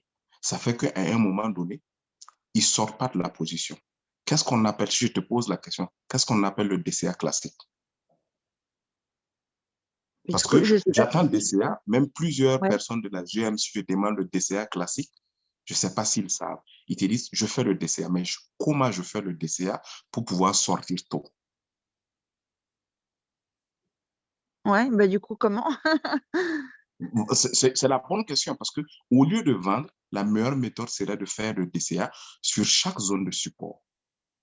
Sur chaque zone de support où on sent qu'il y a un rebond, on se place. On a les algorithmes pour savoir les ordres, les OB, les résistances, les supports. C'est pour se dire, si elle casse là, il y a cette possibilité qu'elle atteint là. Maintenant, je fais du DCA. Si j'investis 10%, mon DCA, mon prix de renforcement, c'est combien de pourcents je dois investir? Je pose la question à tout le monde. Manu et puis Morel ne sont pas dedans. Comment? J'ai pas compris. Si j'investis 10% de mon portefeuille, disons, je décide sur cette position, je vais investir $100 au total avec DCA, tout. Et je décide, je dis, bon, OK, il y a une possibilité, on a deux supports vers le bas. S'il ne tient pas ici, le premier support. Après, s'il ne tient pas, il y a un deuxième support et un troisième support. Je me limite à là. Maximum sur les trois, ça peut correspondre à du H1, du H4 ou du daily où on va avoir un bon rebond. Maintenant, sur le premier support, je mets 10%, ou bien disons, voilà, je mets 10% des $100, un exemple. Sur le deuxième support, c'est combien? Si je veux faire le DCA qu'on appelle le DCA classique, qu'on connaît, le dollar cost average, défini normalement. Au deuxième support, combien j'investis pour avoir un bon prix? Donc, au premier, tu mets 10, c'est ça? 10%, oui. Au deuxième, je mets combien? Au deuxième, je ne sais pas du tout. Mettre 20, 2%, charge un peu plus. 30%? 2%, Combien? 30%? Combien? Non, Je vais vous ramener à aller lire le système DCA, ce que ça veut dire. Le mot, tout le monde connaît, mais peu connaissent ce qu'on appelle le vrai DCA. Le vrai 20, DCA, juste à résumer, pour vous dire, si vous investissez 10% sur le premier, pour avoir un bon DCA défini, vous investissez le double de votre premier. Ouais, tu mets Vous investissez le double de votre deuxième, le double de votre troisième. Pas le double du premier, mais le double du deuxième, le double du troisième. Si j'investis $10 ou bien 10%, sur le deuxième, j'investis 20%. 2 fois 10. Pour rattraper les pertes du premier et du deuxième. Voilà, ça fait qu'à un rebond facile, j'ai un bon prix qui me fait sortir. Et vu que ma quantité, et ce qui est intéressant au niveau de la crypto-monnaie, vu qu'elles sont volatiles, la plupart du temps, quand le premier support ne tient pas, le deuxième support, on a un très bon rebond. Et si on investit bien, vu qu'on a plus de quantité, on se fait plus de gains rapidement. Je prends un exemple. Si mon TP1 est atteint et que j'ai fait le DCA 3 fois en bas, si je devais gagner $10, je me retrouve à multiplier. Si j'ai investi 3 fois en bas, je me retrouve à multiplier mes gains à mon TP1 de 3, de 4, de 5 sans me rendre compte. Mais si on dit c'est le DCA, monsieur met 10%, deuxième support, il met 5%, troisième support, il met 3%. Clair qu'il va rester sur cette position pendant longtemps et il va se décourager, il va le vendre à un moment donné à perte. La crypto-monnaie va exploser et il va dire, oh merde, si j'avais su. Donc, vous pouvez aussi décider de faire votre propre DCA, mais en connaissance de cause. Se dire, OK, voilà mon prix, il est ici, voilà mes supports, je peux me permettre de faire du 10%, 10%, 10%, j'ai à peu près un prix de revient ici, et de regarder sur le graphique où se trouve mon prix. Si le prix casse jusque-là, est-ce qu'il y a un écart important avant que je ne sois sur le marché? Quelle est la tendance du marché? si on sait faire l'analyse. Voilà. Sinon, il y a beaucoup de types de DCA, mais le DCA classique, c'est ce que je vous ai expliqué. Chacun d'autres peut dire 10%, 10%, 40%. Super. Ça, c'est intéressant. On en avait déjà discuté réellement. C'est ce qu'on appelle en règle classique une martingale. D'accord? Mais je n'aime pas ça parce que ça bouffe énormément de capitaux. Parce que si vous prenez 10% que vous avez sur le TP, c'est-à-dire, vous arrivez, je dis une connerie, OK? Vous voulez acheter. Voilà, par exemple, ici, moi, je veux acheter. D'accord? Et quelqu'un, il y a des gens qui ne sont pas, comment dirais-je, qui sont pas patients. Ils achètent ici. D'accord? Ils vont acheter ici, ils vont mettre 10%. Ça voudrait dire que le DCA classique va vous demander que si on arrive ici, vous ne mettez pas 10%, vous mettez le double de vos 10%. OK? Ça vous fait 20%. Si vous arrivez ici, vous ne mettez pas 10%, mais vous mettez le double de ces 20%. Ça vous fait 40%. Mais très peu de gens peuvent suivre cela. Très peu de gens 100%. peuvent suivre cela. Ce n'est pas possible. Mais il faut diviser son capital ou Non. son coût de Non. départ. On avait Non. prévu du départ. Non. Exactement. Non, c'est pas ça. Non, c'est vrai. Bon, c'est vrai qu'on s'attarde dessus, mais ça vaut le coup parce que c'est important. Ce qu'on préconise, et ce que je dis en règle générale, c'est de se concentrer sur les prix de revient. Parce que si vous achetez, non, je ne vais pas mettre ça, je vais mettre le Bitcoin comme ça serait plus simple. Je vais mettre le Bitcoin. Tiens, je vais aller sur le Bitcoin. Comme ça serait plus simple avec les chiffres ronds. Je l'attends encore un petit peu. Il ne veut pas descendre ce petit truc. OK. Donc, je m'arrête, je vais enlever ça. OK, bien. Donc, on s'arrête exactement sur le Bitcoin. Donc, ça veut dire que si vous achetez le Bitcoin ici, ce que dit Seydou, c'est logique. Ça, c'est ancien. Ça, c'est comme ça. C'est ce qui a été établi. Mais sauf qu'ils ne prennent pas en compte éventuellement certaines données. Et moi, j'aime bien qu'on puisse évoluer parce que tout le monde ne peut pas suivre une martingale. C'est impossible. On n'est pas millionnaire, on n'est pas multimillionnaire, on n'est pas des WITS. Les WITS, eux, ils peuvent le faire. Et c'est une bonne stratégie. Si vous avez des capitaux, il suffit que l'actif, en allant du bas, monte de 1%, vous, automatiquement, vous sortez. Comparé à quelqu'un qui va jouer sur le PE, c'est-à-dire à faire réduire son prix de revient. Il faut que ce soit clair pour tout le monde ce schéma. OK? Mais néanmoins, c'est de se dire, tiens, je suis sur du Bitcoin. Tiens, je suis sur du Bitcoin, je donne une connerie. Je suis sur du Bitcoin, allons juste sur la vente. OK. Prenons ce cas de fait de vente pour quelqu'un qui veut vendre le Bitcoin. Ah, d'accord? Qui veut vendre le Bitcoin sur… on va faire ça, on va essayer de réduire, on va arriver sur la partie haute, que vous comprenez que l'idéal, c'est de se concentrer sur les prix de revient que sur cette stratégie de multiplier à chaque fois parce que c'est galère. Prenons cette phase-là, on se rappelle tous sur cette phase de range où le Bitcoin nous faisait chier un peu pas possible.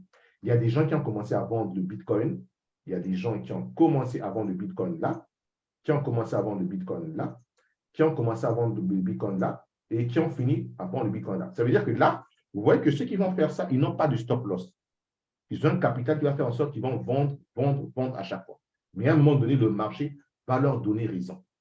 Sauf que si vous vendez ici, on va prendre deux cas de figure, deux investisseurs, celui qui joue vraiment le DCA classique en termes de multiplier et celui qui joue uniquement les prix de revient.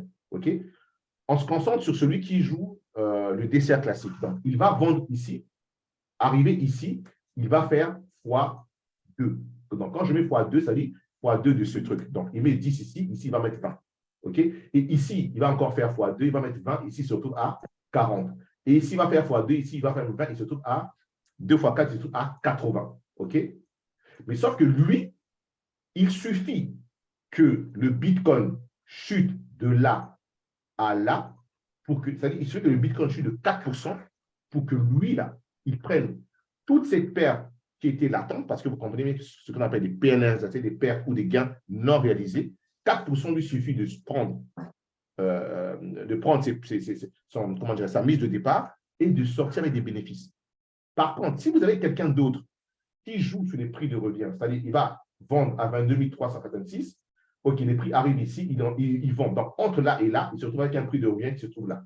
Là, je mets matérialisé en jaune. Donc, lui, son prix de revient est là. Ensuite, les prix augmentent ici, OK, et il se met à vendre. Donc, ici et là, il se retrouve peut-être avec un prix de revient qui sera ici. OK, jaune, c'est prix de revient. Là, on est là. Le Bitcoin augmente jusqu'ici. Là, il se décide de vendre en tenant en compte le prix de revient. Donc, quand le Bitcoin va se retrouver ici, il se retrouve par exemple avec un prix de revient qui se situe ici. Ça veut dire quoi? Ça veut dire que lui, pour qu'il soit en bénéfice, le Bitcoin doit chuter de près de 6%. Pendant que l'autre a doublé la martingale, il sort vite, mais l'autre, il doit encore attendre plus longtemps. Mais néanmoins, avec le temps, on voit qu'il a eu raison, puisque le Bitcoin est allé au-delà de tous ses points de revient, et le Bitcoin s'est retrouvé. Mais celui qui était là, ben, c'est sûr que lui, il gagne plus. Ce n'est même pas à débattre. C'est mathématique. Ce n'est même pas à débattre. Mais ce sont des stratégies que tout le monde doit comprendre et que tout le monde doit utiliser selon ses revenus. Et je suis sûr que Mais tout le par monde ne contre, peut pas faire la martingale. si ça part dans l'autre sens, il est foutu, quoi. Il a perdu 4 fois plus, quoi. Mais tout Quand dépendra, même. tout dépendra de son capital, une fois de plus. Mais s'il est tranquille et qu'en termes de liquidité, une fois de plus, on est sur spot. Spot, s'il peut continuer à injecter, il n'y a pas de problème. Mais là, vu qu'on parle de vente, on parle de liquidation. Mais s'il continue à vendre et qu'il y a une liquidation à 40 000 ANA, mais il n'en a rien à foutre, il peut continuer à vendre parce que le Bitcoin va pas aller à 40 000 tout de suite. Ça, c'est encore un autre donné du chapitre de liquidation. Et ça fera pas. Tu vois, il y a trop d'éléments. Là, je parle en liquidation. Mais s'il est en spot, mais le gars, s'il a des dollars à mettre tous les jours ou par semaine, ben, il est tranquille. Il va réduire, réduire, réduire. Donc, s'il a la possibilité de faire x2 en martingale à chaque fois, tant mieux. Mais s'il n'a pas la possibilité, qu'il peut réduire en prix de revient, mais quoi qu'il en soit, un jour, si nous croyons réellement que ce projet, que les bitcoins sont partis pour s'installer, vous croyez que le bitcoin 22 000, c'est son prix? Non. On peut avoir un bitcoin dans 2 ou 300, à 200, 300 000 d'ici 5 ou 6 ans. Donc, celui qui fait ça, sur du long terme, il est gagnant, tant qu'il peut continuer à suivre le mouvement. Mais ça qui mettra l'argent de sa poche tout le temps. Est-ce que c'est donné à tout le monde? Je ne sais pas. Est-ce que c'est clair pour tout le monde là, cette partie de Martin Graal, de DCA et de gérer surtout ce qu'on appelle le money management? Le succès d'un trader ne réside pas sur le fait qu'il puisse annoncer que cet actif va augmenter. Non, c'est sur le fait qu'il puisse gérer son argent. Le money management, c'est le socle. 90%, c'est là d'où vient le succès du trader, d'un trader. Rien d'autre. Rien d'autre. Parce que vous allez remarquer que la plupart des traders ont toujours raison dans leur analyse. Mais très peu arrivent jusqu'au bout et vivent du trading. Très peu. Mais beaucoup ont raison. Oui, j'ai fait ceci, ça a marché. Mais au résultat, qu'est-ce que tu as gagné? Non, je n'ai pas tenu parce que je n'ai pas supporté. Psychologiquement, je n'ai pas géré. Éventuellement, c'est normal. Ça s'apprend. Mais vous allez voir que les mauvais traders, ceux qui ont généralement 2 ou 3 fois raison, ils s'en sortent. Parce que leur money management est super et très bien tracé. Ils peuvent perdre 8 fois, 9 fois, mais le jour qu'ils ont raison 1 ou 2 fois, c'est fini. Ils maximisent cela. Et ça, c'est pour ça que je vous ai dit de suivre le film de The Big Short. Pendant cette phase-là, les gens sont tombés dessus, il a supporté, mais le jour qu'il a eu raison, il a permis non seulement à ses investisseurs de gagner beaucoup de milliards. Suivez ce documentaire. D'accord? Donc, avoir raison, ce n'est pas le plus important, mais c'est de gérer son money management et de savoir profiter de ces mouvements. Ça, une fois que vous comprenez ce secret, c'est fini. Le trading, vous n'avez même pas peur, surtout si vous êtes sur spot. Hein, vous éliminez cette partie de liquidation. Mais ça, on peut le faire aussi sur MT4, cette astuce? Non. Non. On ne peut pas le faire sur Justement, on sait MT4. jamais. C'est bien d'avoir tenté. On ne peut pas le faire sur MT4. On ne peut que le faire sur des contrats comptants. Tu as vu, tout à l'heure, j'ai présenté mon contrat sur l'or. Je ne suis pas sur les MT4. Je suis sur l'aspect comptant. MT4, j'avais déjà expliqué ce que c'est que les MT4, j'avais déjà expliqué ce que c'est les CFD, ce genre de produits. Ce ne sont pas des produits à trader si vous voulez vivre du trading. Je le cesse et je le répète. Et quand je parle, c'est que je suis passé par là. Je suis passé par là avant de le comprendre. On ne peut pas. Il n'y a que les marchés centralisés où on a les données clairement, où on peut dire, on peut faire ce genre de stratégie. Parce que quand vous faites ce genre de stratégie, une fois que vous êtes en position, par exemple, sur du comptant, ici, vous payez que des frais une fois. Mais sur du MT4, à chaque fois que vous allez entrer en position, ils vous pointent des frais. Ça dépend des brokers. D'autres abusent, d'autres sont plutôt corrects. Mais ça, ce n'est pas possible. En marché comptant, lorsque vous aurez une position, tant que vous ne clôturez pas cette position et que vous prenez plusieurs positions en accumulé, le frais reste le même. D'accord? Le frais vraiment reste le même. Après, je vous encourage. Commencez déjà les CFD, MT4, c'est très bien. Mais quand vous allez passer maintenant sur l'aspect où vous dites, tiens, je veux maintenant vivre du trading, rien d'autre, MT4, les CFD ne sont pas fait pour cela. D'accord? Pas du tout. Après, vous allez finalement finir par vous rendre compte un tac matin. Donc, s'il n'y a plus de questions, on va essayer de faire rapidement. J'avais vraiment besoin de montrer deux trucs qui sont plutôt très importants. Concernant le Bitcoin, il y a un indice que je vous avais parlé la fois dernière qui s'appelle le XAU-BTC, c'est-à-dire l'or contre le BTC. Et ça, ce que je vais présenter aujourd'hui, beaucoup de gens ne le voient pas, mais c'est quelque chose que je suis en train de monter et qui fait plutôt peur dans le sens où on peut avoir un Bitcoin effectivement qui va descendre jusqu'à 10 000 $. C'est possible, OK? Mais à une seule condition. Je vais revenir sur… non, je ne vais pas faire ça avant que je revienne. Je vais revenir rapidement sur… tiens, je vais prendre quoi là? Non, pas ça. Je vais prendre… OK, je prends ça. Bien. Regardez le XAU. Je vous en avais parlé la fois dernière du XAU. Vous savez, dans chaque chose, il faut surveiller ce qu'on appelle des indices. OK? Donc là, nous avons le XAU BTC qui est corrélé négativement au Bitcoin. Vraiment négativement. C'est-à-dire, si le XAU BTC augmente, ça veut dire que le BTC USDT chute. Et si le BTC USDT chute, vous savez que 80-90% de l'ensemble du marché cryptographique chute. Donc, cet indice important, ça vous donne déjà le tempo pour que vous vous positionnez selon les altcoins dans lesquels vous êtes. Voilà pourquoi vous voyez qu'ici, avec cette chute de XAU-BTC, là, je vais shorter le BTC. Voilà comment je mets mon signal. Donc, ça veut dire que si, lorsque le XAU-BTC arrive ici, moi, je vais vendre le BTC. J'ai mis mes alertes à ce niveau. Et on voit très bien qu'on arrive dans une zone de BO. On a notre zone de BO qui est propre. Mais pourquoi je vends ici? Vous avez compris que si on chute, si le XAU-BTC chute jusque-là, ça veut dire que le BTC USDT, lui, il augmente. Maintenant, le plus dur, c'est de se dire, mais lorsque le XAU-BTC va se retrouver là, et que moi, j'ai envie de vendre ici, mais à quel niveau sera exactement le BTC USDT? Ce genre de choses, vous allez le trouver nulle part ailleurs. Je dis bien, allez-y voir sur YouTube, on vous dira que les conneries, ils vont toujours les garder éventuellement pour leur truc. Et même beaucoup de gens ne connaissent pas. Très peu de gens le connaissent. Et c'est de se dire, mais lorsque cette crypto-monnaie va chuter, où le BTC va se retrouver? D'accord? Où le BTC va se retrouver au même niveau. Donc, pour cela, regardez, nous sommes en 12 heures. Je reviens sur cette image.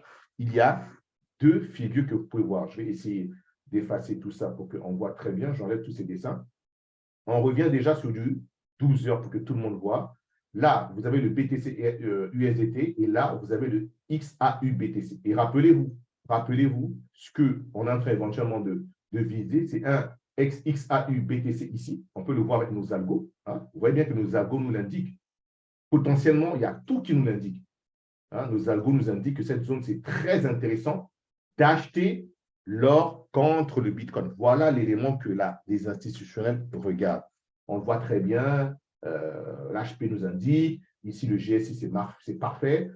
Ça, c'est un nouvel indicateur que je suis en train de tester depuis un certain temps, qui est plutôt intéressant en termes de volume de passage. J'en parlerai samedi. Mais regardez ce qui se passe au même moment sur BTC USDT. Vous voyez ce qui se passe?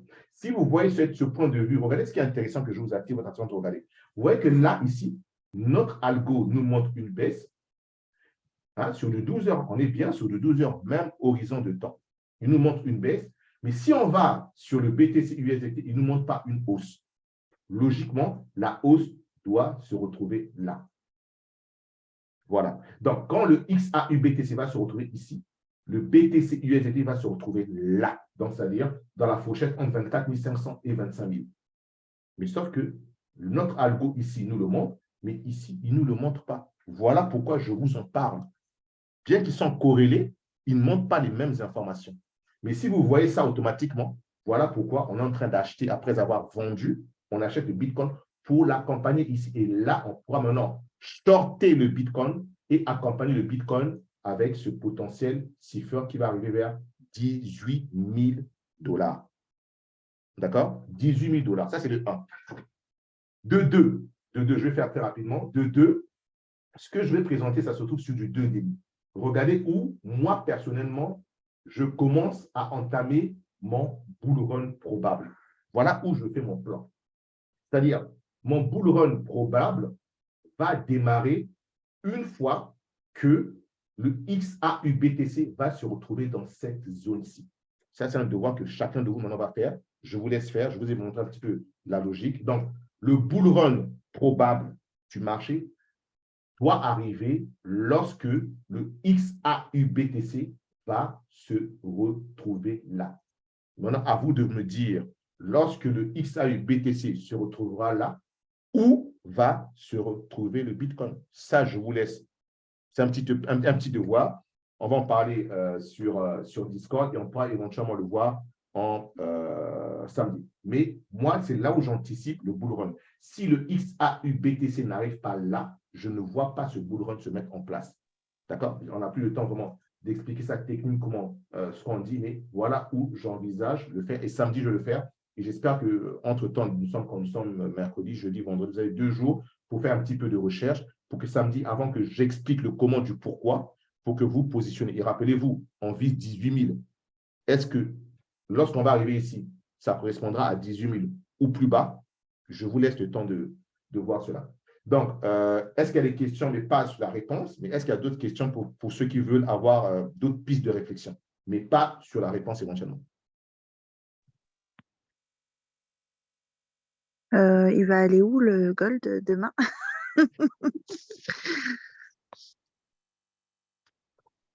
Bien. Le gold. Je vais faire un truc rapidement. Non, je rigole, mais tu sais si la tendance est toujours haussière ou baissière De quoi? Du gold? sur le gold là actuellement, si ça va continuer à Ok. être. On prend le gold rapidement. Je vais faire un petit truc pour toi, Anna. Je vais faire un truc rapidement. Et ce que j'ai remarqué avec le gold, marginellement, le nouveau indicateur que je mets ici, il ne me prend pas les volumes parce qu'il faut payer TradingView. Il demande trop d'argent pour avoir les données. Mais regarde ce que je vais essayer de montrer qui est un petit peu clair. On a un top du gold ici qui date pratiquement de 19 août 2020. D'accord? 19 août 2020, on atteint pratiquement 2000 $ le Bitcoin. J'avais dit le Bitcoin, tiens, le gold. Ensuite, on a vu qu'il a baissé, hein, il a tergiversé. Et là, on voit très bien qu'il est dans un range avec un faux fake out ici. Très simple, c'est plutôt intéressant le code. Un faux fake out ici. OK? Ça, c'est vraiment un faux fake out. Mais on voit bien que depuis 2020, ben, le gold est en plein range. Hein, intermédiaire en plein range. Maintenant, si on essaye de la jouer un petit peu intraday, là, ça devient plutôt très intéressant. Parce que regardez ce que j'ai vu. Voilà pourquoi, si tu travailles bien, Anna, je suis en train d'acheter tous les 1000. À chaque fois que le gold arrive à 1800, 1200, j'achète. Très simplement. On voit qu'on est dans une bonne zone avec notre indicateur BO ici. Et la zone à surveiller, potentiellement, ça serait là. Maintenant, le tout, c'est de se dire, est-ce qu'on va casser cette zone? Pour l'instant, je ne peux pas dire oui, je ne peux pas dire non. Mais ce qui m'intéresse ici, je vois là, cette petite zone, je vais essayer d'arranger cette petite zone ici. Hein, on voit notre indicateur qui est en train de s'étoffer. Donc, c'est-à-dire que cette zone va soutenir les prix. OK? Va soutenir les prix. Là, on est seulement sur du H4. En allant maintenant sur une heure, ça va devenir plutôt court, moyen terme. Ben, là, c'est plutôt magnifique. J'attends juste que notre indicateur se mette en place, mais potentiellement, on a un truc. Ben voilà. On a un truc de ce genre. Les Académiciens, vous savez ce qu'on voit là, X, c'est plutôt, l'or est plutôt souvent assez propre. On a un truc de ce genre et venir là. OK? Vous voyez que là, on a potentiellement une structure qui se met en place et nous emmener vers 1840 que je suis en train de vendre et avec un stop loss serré ici. D'accord? Si on tient ce stop, vous voyez bien que là, sur du 1 heure, on a touché notre zone de BO. Simplement. Hein? On est en plein dans notre zone de BO et en plein dans notre zone de demande. Donc là, on ne se pose pas la question, on achète et pour l'instant, ceux qui achètent, ça se passe bien. OK? Et là, qu'est-ce qu'on peut encore ajouter en plus? Le graphique, ben, j'attends voir la bougie.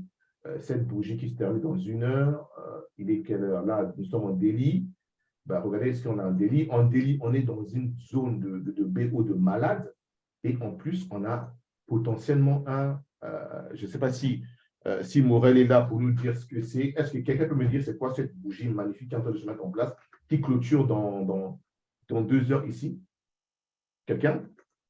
C'est quoi cette bougie? Qu'est-ce qu'on est en train potentiellement de créer avec cette bougie? Personne? Alors, je ne vois pas. Tu ne vois pas. OK. Quelqu'un. Attends, est-ce que tout le monde le voit? Je vais essayer de voir. Sauf que si j'ai fait, bon, vous avez un petit peu compris. Quelqu'un arrive maintenant à le voir avoir cette bougie-là? Là, je m'adresse plutôt aux académiciens qui sont là éventuellement. S'ils ont suivi le cours de. Comment? Je crois que c'est une étoile du matin. Bien. Très bien. Très, très bien. Une étoile du matin, en se situant, regardez ici, regardez ce qui est intéressant ici. On avait déjà une alerte ici avec notre flèche rouge, mais regardez cette flèche rouge tombe pile poil là. Hein, flèche rouge qui dit achat, une étoile du matin avec cette baisse, avec ce gros FVG, on va avaler ce FVG très rapidement et se retrouver exactement là. Voilà comment on analyse. Et vous allez remarquer qu'on est rentré pile poil dans cette zone et on commence déjà à créer. Donc, on a plusieurs zones de BO ici. Et on est encore à l'intérieur de ce BO. Les pressions sont plutôt dans le sens de repartir. Et si on configure, si on confirme éventuellement avec cela, on peut maintenant, vu que nous sommes dans le délit, s'attendre à ce qu'on puisse éventuellement avoir quelque chose qui va un petit peu aller plus haut.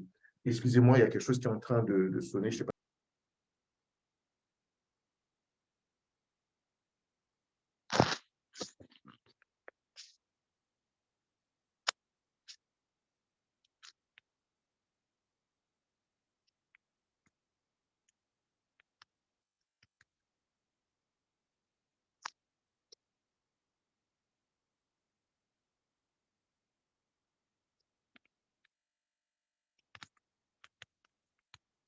Bien, désolé, c'est mes enfants qui ont failli cramer quelque chose, on ne pas contents, c'est pas grave. Donc, ce qu'on va faire, donc j'espère un petit peu que c'est clair, mais les probabilités sont plutôt dans le sens où on va arriver vers 1830, 1840. Dans tous les cas, je suis rentré en position plusieurs fois, ça se passe plutôt bien, et on saurait effectivement les 1800, c'est-à-dire cette zone-ci. Si on cède, si l'or cède cette zone, on va obligatoirement se retrouver très rapidement en dessous. Voilà. Donc, la prochaine zone se trouve exactement là. Donc, vous voyez qu'avec les algos, vous les trouvez très rapidement. Vous n'avez plus besoin de faire des analyses techniques. Vous voyez que BO plus zone de demande. Et en plus, on est vendeur. On a TP1 atteint grâce à cette structure. Et TP2, voilà où j'attends moi l'or pour faire le plein à gogo. 1612. Voilà là où j'attends l'or pour acheter vraiment l'or sur la partie contrat que sur la partie future. On va y arriver, soyez-en sûrs. Regardons ce qui va se passer, mais les 1620 lances d'or, on va les avoir. Comme je dis une fois de plus, on va parler en ligne droite, ça, ce n'est pas possible, on ne va jamais en ligne droite. On va arriver là, petit à petit, et se retrouver ici, faire le plein et éventuellement repartir. Voilà là où j'attends personnellement lance d'or à 1620 pour essayer parce que l'or, il faut les avoir, les gars. Il faut avoir l'or. Donc, voilà un petit peu, Anna, ce que je tenais à dire. Tu prends position sur quelle plateforme? Sur quoi? Non, j'achète avec bien un token là, qui s'appelle. Je vais vous présenter ce token. Ça veut dire qu'à chaque fois que vous achetez ce token, vous détenez une certaine quantité d'or dans les banques suisses. Il y a des projets comme ça. Vous savez que moi, je suis maintenant plutôt. Comment? Ah oui, c'est pas comme Veracash un peu? Voilà, exactement, comme Veracash. Ouais. Mais moi, j'ai oublié cette société, ils sont en Suisse. Donc, moi, à chaque fois que je peux leur demander, j'ai envie de voir mes lingots d'or, je vais en Suisse, j'ai mes lingots d'or. À chaque fois que je détiens ce token, eux, ils achètent sur le marché comptant de l'or à des prix moins réduits, un or physique. D'accord? Oui, parce Veracash que le fait effectivement. c'est ça que je me demandais en fait, c'est comment tu faisais pour acheter l'or en dehors. Parce que c'est vrai que là, dans la vraie vie, si on achète de l'or, si derrière on veut le revendre, eh ben, c'est toujours à perte. Enfin, on ne le rachète jamais au prix où on Jamais. Voilà, Exactement. Jamais, effectivement. Et la tokenisation, c'est la meilleure des choses. Honnêtement, moi, depuis que ça fait maintenant pratiquement 1 an, j'accumule de l'or sur du long terme. Et moi, l'or, là, je ne veux pas l'utiliser. J'ai des enfants, je veux que. Vous savez que c'est un point. Donc là, je vais emmagasiner ici à un moment donné, je vais encore racheter encore un peu plus.